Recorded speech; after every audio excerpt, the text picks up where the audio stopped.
friends from Art2 International Magazine.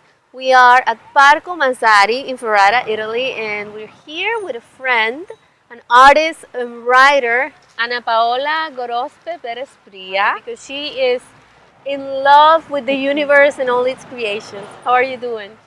Hi, Viviana.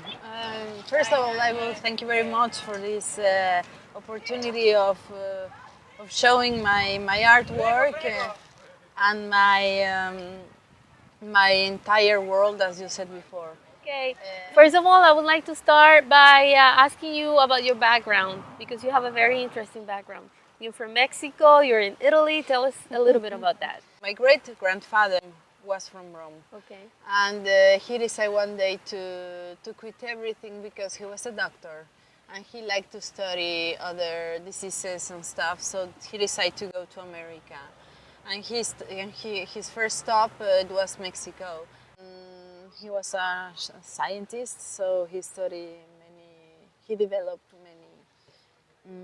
many cure for people, for as the malaria. Yeah, he was a researcher, so he studied the malaria and the way to cure the malaria. So mostly he served as a doctor in my country. Well, in our country, I don't know which. But then he fell in love with a Mexican, so he decided to stay because he loved Mexico. And he wanted his child to grow Mexicans, and well, he stayed until he died. Over there. He stayed, over there. Yeah. So then many years ago, I decided to come here, and I did love very much. I knew this place anyway because I came with my family before. And I did remember Florence as a little tiny town where to feel free, to do certain things. So that was my point of reference in my memory. So I decided to come here and say, well, I'm an artist and I study fine art, so I think it's fair to go there and study other things, to see other things. And then I study at the Academy of Bisonte. It's an engraving academy school of Florence, a very famous engraving school in Florence, where the greatest artists as Picasso, and Dali, and many other masters create their masterpieces, And I knew also Mrs. Guaita, the one that make the foundation Bisonte, and she was a very strong lady. She was such a warrior. It was very grateful to meet her and to know such a person in that way. So she was a very simple lady. And then one day she got nearby to me and she told me, well, you have to keep continuing. If it's your way, you have to keep continuing. You have to be disciplined. And when you find something that you like, you find the discipline and your own organization. So just keep in the way you are. And that improved me and pushed me to keep forward. And then the months and been passing, and I said, well, I have to find a way to stay here. And then I came back to my country and then arranged my things. And I said, well, I came back again to the Bisonte. And then I stay here. I decided to. One thing brought me to make another thing. So it was such an adventure for me to do this step. It was a long step, a big jump that I made. But I'm very thankful to those people that helped me, that gave me a hand, and I can tell that there is good people. Of course, yeah. And that's the important thing that I want to say, that there's good people and there's people with heart, So you were working as a visual artist. Yeah. Basically, you were devoted to visual arts. Yeah. And in fact, you have a whole career as a visual artist. At what point did you develop the writing? And at what point did, the book was born? It was born because, because being a fine artist, it's not just painting or drawing. It's learning, it's reading, it's writing, because it's a complete thing. Because if you want to create a dialogue, you have to learn how to do it by studying, by reading, by observing everything, you know. Yeah. And you know, the inspiration of artists, it's not just other artists or other writers or musicians. It's the life itself, you know. It's the life itself. The the magic of the creator, of who create everything, you know, of who built these wonderful things, you know. You know, because we are curious, you know, and that curiosity brings us to create, you know, and that curiosity help us also to learn more, and that knowledge help us to construct some other things, you know. I had this idea of creating this book is because first of all, I was living in that time, and I was very young in that moment, so Right. my point of view, it was very different from the point of view I have in this moment, you know. So for me, it was everything new. I was like in an adventure in itself, you know. I was living in an adventure in that moment. So I did want to transform all those feelings in color, in sign, and word, you know. So anyway, I had this idea because when I was walking nearby Piazza Strozzi, where Palazzo Strozzi is in Firenze. It was a beautiful day as today, I remember, because it was summer. So I saw this little magazine, this little shop out there, you know, this where they sell books, you know, old books and stuff. And I saw far away little spots, you know, that attract my attention, you know. So I get nearby, and I saw this book, and I bought it, and I said Juve Rose, no, and I mean I read Juve Rose, no, Caffè letterario degli artisti futuristi, futurist art, you know. So I read this book, and I knew it was the place, the point where the artists, futurist artists, made their appointments to talk, to exchange their ideas, you know, to revolution, to develop the movement that they were creating there, you know. That's why it's very important, this Café Juve Rose. So, well, I just read about the thing, and I said, well, that's interesting, I want to know this place. Then I knew that it was possible to make exhibitions and presenting books there, poetry, you know, many things, literary, you know. So I said, well, let's see if one day I can make an exhibition here. And I start working on it, you know, and I felt like in an adventure, like something new, you know, as you know, as the babies that discover everything, you know. It's so I was feeling it that way in that moment. So I did want to translate that in my story, you know. So then I start like cleaning and modifying certain things, but with no losing the musicality, you know, the rhythm, the magic of colors, because I didn't want it something lightful, you know, something musical, you know, that you can feel, that you can hear, that you can see, you know. And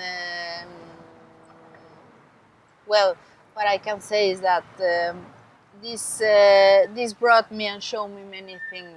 I learned many things by writing this story. it's a fairy tale for kids, and not just for kids. How did it become a reality? How did you manage to put everything together and, you know, bring this publication to life? First of all, I start writing in Spanish, that it's my language, because I'm Mexican. First of all, I'm Mexican. So, and I'm very proud of it. Always very thankful to Italy for this hug, you know, pressed me, and they kept me, you know, part of, of the environment, of everything, you know, of people, you know. And I said, well, first of all, I have to begin with the richness of my land and the richness of this land, you know, the beauty of one side, that it's Italy, the beauty as the techniques, as geniality that came from here in that moment, in that historical moment, as the Renaissance. In the other part, I have the genial of the pre-Hispanic art and the pre-Hispanic story. That, as you know, we have all the science and all the cosmological things developed since that time. Well, I'm half and half, no? But I have to contain all that thing in this precious box that I called my treasure box, that it's my book. So I will start painting and designing, you know. Designing and painting, you know, but making it together. Not as a classical thing, but not as a pre-Hispanic thing, you know. Just to leave the imprint, you know, as the engraving, you know. I had the technique of the engraving that I learned here also, and I had my drawing also, and I said, well, I will start drawing, and I start telling people my message. What I want to show people, mostly kids, that there's a beautiful world, you know, there's beautiful things, and you have to believe in what you do. That's the magic of the thing, you know. Because if you really believe it, you create the energy, and you find the people that help you to realize, to concrete, to land the things and your desires and what you're expecting, you know.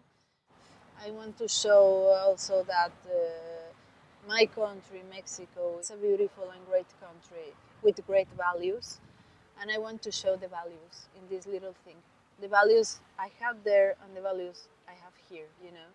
We have to be faithful in people, in ourselves, even if it's hard. Keep forward, because we arrive. If not otherwise, it would nothing exist, you know. It's just that. So I hope, I hope to that people can keep those things, and of course, and can see them and mostly feel it, you know. I would like to speak about the star, the feather, and the rose. And I want you to tell us briefly what happens in the story and who are the characters of the story, because we're eager to know that. Well, the characters, as you know, it's a horse family. They're magical, and they are lightful, you know. So the star, the feather, and the rose. That's the three elements that they have to keep and continuing finding and creating, and they have to show the world the faith and to follow what we were talking about before, you know. Yeah. What they able to do and create with their own magic. You know? So I think one of the main messages and that I really appreciate on this book is it's the value and the importance of following your own dreams. Yes. It's a book not just for children, for adults. Yeah. And well, one of the great news is that we're going to be launching the book in the U.S. in English. Yes, and it's coming out at the end of the year. And Ana Paola is going to be traveling Yes. to New York, and we're going to be presenting the book. What do you think about that? Where? No, I'm very proud and I'm very glad, very thankful to you, to Fabrizio Borghini also, to all the people. Because if I give the list, I would I not know. never end. But they know who they are, and I say great thanks. You know, I thank very much for all the helpful and the thing that they believe in me. So that helped me to land my project. So now I'm very glad because it's been very good accepted here in Italy. You know, Florentines, they love very much this publication. I've been receiving a lot of good comments about it. And now I will present, I have to present it at Perugia. Now that will be at July, I think. I will present now. I'll be launching at Barcelona also. Barcelona in Spain. I'm sorry, Yes. I'm speaking in Barcelona. Then in June, I will launch it also in Paris. You know. Yes, yes, we At know the that. at the Carousel Louvre. De Paris. No, I'm very glad because I didn't expect all this, Welcome. Yeah. welcome, Yeah. not just here in many parts of the continent, you know, and now in America. So I'm very pleased, you know, and that pushed me and that obligates me to keep forward, you know. And I'm working also in the second part of the book because it's not finished, you know, it continues. But I'm very glad and I thank you very much and I hope that you can love as I love this thing and to feel great when you read it and you see it and you enjoy it. That's my duty is that. So please just enjoy it, you know. That's Thank my you. joyful, you know. Well, we're really excited, and I can't wait to read the second part of this. But I'm also excited to bring the book to the U.S. Yes. We thank you for the opportunity to be the ones doing this and representing you there, and I can't wait for our readers to grab a copy of the English book. It's coming out at the end of this year, and we invite you to visit Ana Paola's website, which is now showing on the screen, and just read a little bit. We have a few blogs for you to learn, to get to know more about the artist and the book, the star, the feather, and the rose. Thank you.